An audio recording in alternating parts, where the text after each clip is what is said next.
नमस्कार सर्वांना, लहाना थोरांना सप्रेम नमस्कार। तर आज आपण आता होळी आली की नाही जवळ, तर पुरणपोळी तर हवीच ना, म्हणून आपण आज चण्याच्या डाळीची पुरणपोळी बनवणार आहोत। त्यासाठी बघा, आपली ही डाळ आहे की नाही, ही मी 2 वाट्या डाळ घेतलेली आहे। 2 वाट्या डाळ घेतली आहे आणि तिला एका पातेलीमध्ये टाकली आहे, म्हणजे कसं मग आपल्याला येळवणी पण काढता येईल ना, ते नाही का, आमटी करण्यासाठीचं। बघा, माझ्याकडे ना एक छोटासा कुकर नाही आहे, म्हणून तर ह्या 2 पार्टमध्ये मी ती डाळ शिजवून घेणार आहे। तर ह्या शिजवताना ह्या डाळीमध्ये आपण थोडीशी हळद टाकायची, थोडंसं तेल टाकायचं, 1 चमचा, आणि ही फक्त 2 ते 3 शिट्ट्या करून घ्यायच्या, एकदम मेणासारखी शिजते। तर त्याच्या अगोदर काय करायचं सगळ्यांनो, ही डाळ आता आपल्याला करायच्यात ना पुरणपोळ्या, त्या अगोदर 2 ते 3 तास स्वच्छ धुवायची आणि भिजायला टाकायची थोड्याशा पाण्यात, म्हणजे ती छानशी अशी उमळून येते। बघा, लगेच तुकडा पडतो ना तिचा, बघा, म्हणजे ती शिजते पण चांगली, प्लस लवकर शिजते। 3 शिट्ट्यामध्येच ती छान शिजते, मेणासारखी शिजते एकदम। त्यामुळे आपल्याला पुरणला चटका देताना घोटायला बरं पडतं, किंवा बाकी सगळ्या गोष्टी एकदम बारीक पुरण होतं। तर आता आपण ही कुकरला उकडून घेऊया, शिजवून घेऊया डाळ। त्यासाठी बघा, मी तेल टाकते, थोडं तेल टाकायचं, 1 चमचा दोन्ही याच्यामध्ये टाकते मी, मग चांगली उमळून येईल ना ती।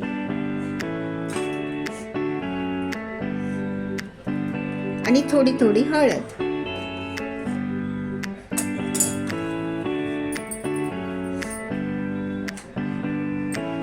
हळदीमुळे ना कलर छान येतो पुरणाला, खूप सुंदर येतो कलर। बघा, अशी थोडी पाव चमचा किंवा अर्धा चमचा हळद टाकली ना, छान कलर येतो। तर हे आपण मिक्स करून घेऊया, हळद, तेल आणि थोडंसं पाणी। आपल्याला हे पण पाहिजे ना, आमटी, कटाची आमटी करायला पाणी, त्यासाठी। तर बघा, आता मी मोठा कुकर ठेवला आहे, त्यामध्ये मी ह्या दोन्ही पातेली ठेवते आणि शिजवून घेते। 2 ते 3 शिट्ट्या करायच्या, जास्त नाही केल्या तरी पण आपण भिजवलेली असते ना डाळ। 2 ते 3 तास स्वच्छ धुवायची आणि भिजायला टाकायची, आणि नंतर अशी कुकरला लावा।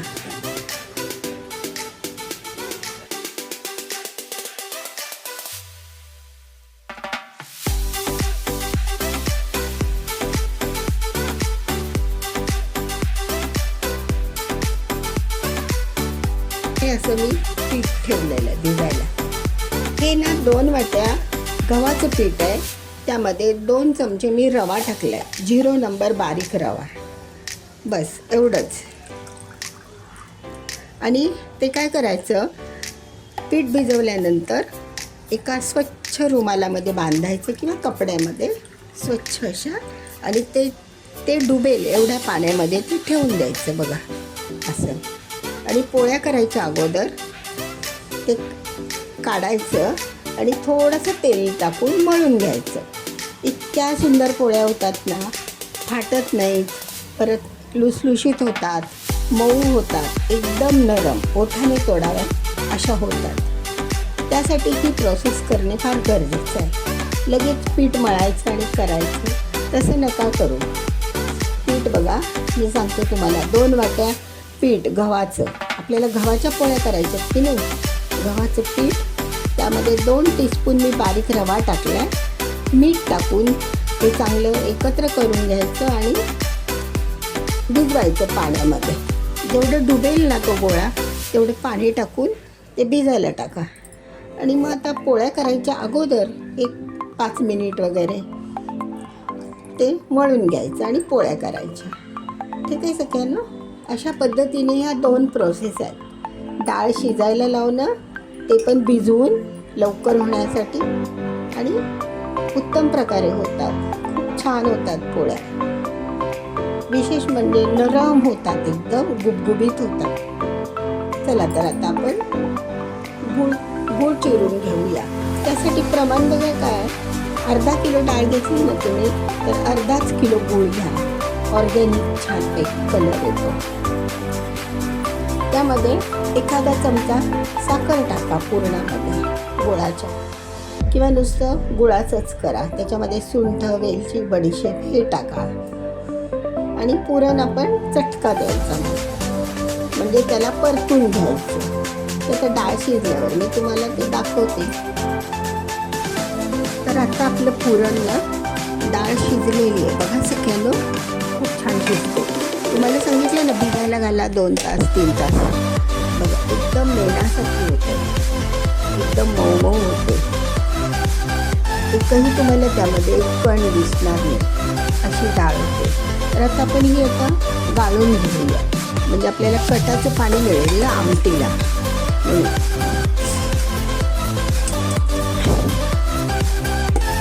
असं कटाचं पाणी काढायचं.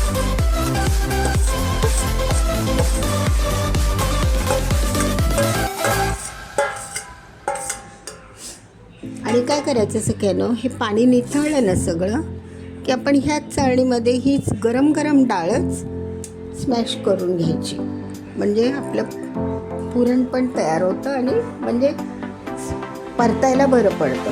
अगोदर फक्त हे डाळीचं ना स्मॅश करून घ्या, फक्त डाळ.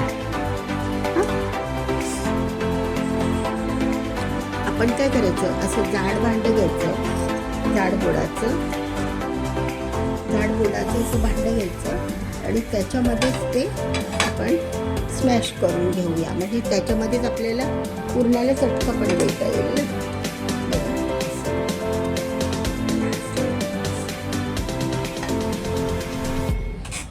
गूळ घालण्या अगोदरच ही अशी स्मॅश करून घ्या.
मैत्रिणींनो, तर आता आपण असा त्या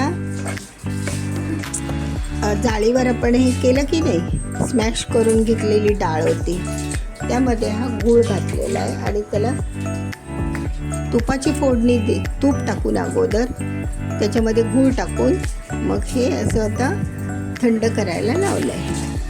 तर ह्याच्यामध्ये ना मैत्रिणींनो 2 ते 3 चमचे साखर पण टाका, कारण काय होतं साखरेने ना थोड्या नरम राहतात. 2 ते 3 टीस्पून अशा थोडीशी साखर टाका.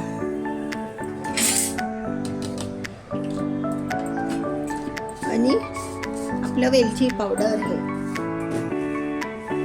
बघा, बडीशेप पावडर, सुंठ पावडर आणि जायफळ वेलची पावडर, अशा ह्या पावडरी आपण आता मिक्स करणार आहोत. एकत्र करा ह्या आणि पुरणामध्ये टाका, म्हणजे ते एकजीव होतात छानपैकी. आता ह्याला आपल्याला एक 5-6 मिनटं लागतात घट्ट व्हायला, म्हणजे आपल्या पुरणपोळीच्या ह्याच्यापर्यंत. कारण ते कसं घट्ट व्हायला पाहिजे ना पुरण.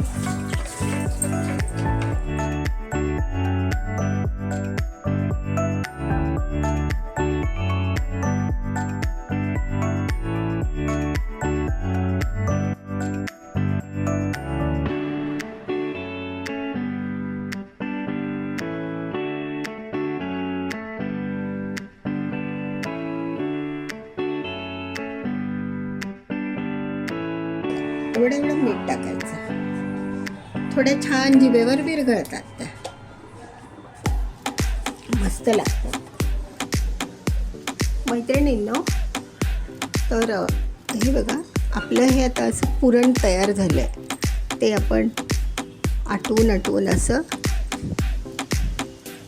केलं तर ते ओळखायचं कसं तयार झालेलं. बघा, आपल्या त्याच भांड्यामध्ये ना फक्त आपला पलिदा उभा करायचा, तो स्ट्रेट उभा राहायचा. जर तयार झालेलं असलं पुरण तर तो स्ट्रेट उभा राहतो, नाहीतर मग काय होतं, तो असा खाली पडतो, पाठीमागे पुढे झुकतो. आणि ते जर बरोबर त्याची कन्सिस्टन्सी असेल तर मग तो असा उभा राहतो. ही खूण लक्षात ठेवायची, एवढीच. पीठ ठेवलं होतं बघा मळून, आणि तुम्हाला सांगितलं ना पाण्यात ठेवलेलं आहे. तर ते आता आपली सगळी तयारी झालेली आहे ना. मग आपण काय करायचं, आता हे पीठ काढायचं, ते असं दाबून घ्यायचं पाणी. बघा, ते पाणी सगळं दाबून घ्यायचं, ओलसरपणा कमी होतो मग.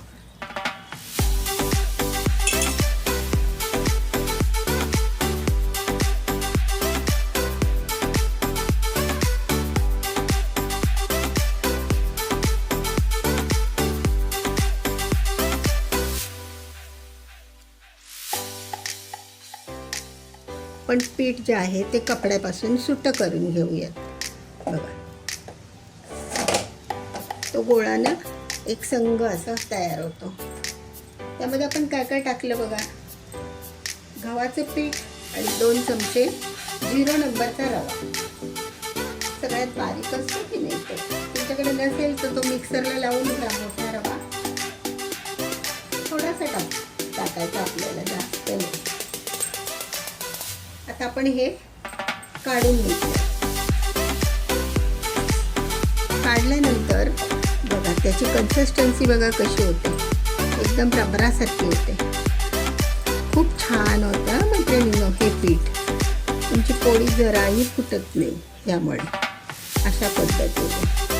आता त्याच्यावर काय करा, थोडंसं तेल टाका आणि मळून थोडंसं मळायचं, जास्त.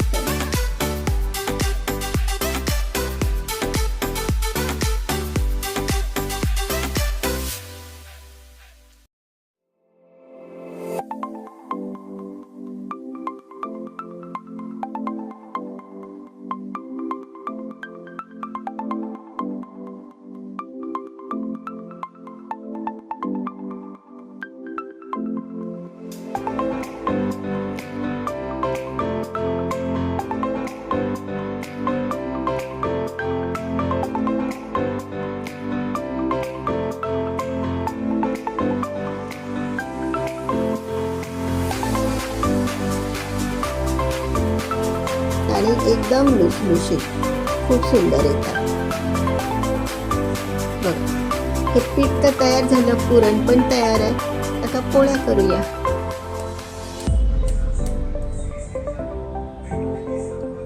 हा उंडा केला ना की तो चपटा करायचा, पुरण कडेपर्यंत गेलं पाहिजे.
हॅलो मैत्रिणीनो, बघा तर ह्या आपल्या अशा एकदम नरम, एकदम खुसखुशीत अशा पुरणपोळ्या तयार आहेत. बघा, चण्याच्या डाळीच्या, या चणा डाळीच्या. नंतर हे तूप आहे, तुपाबरोबर खायला. आणि ही बर्फी, ही बर्फी आहे.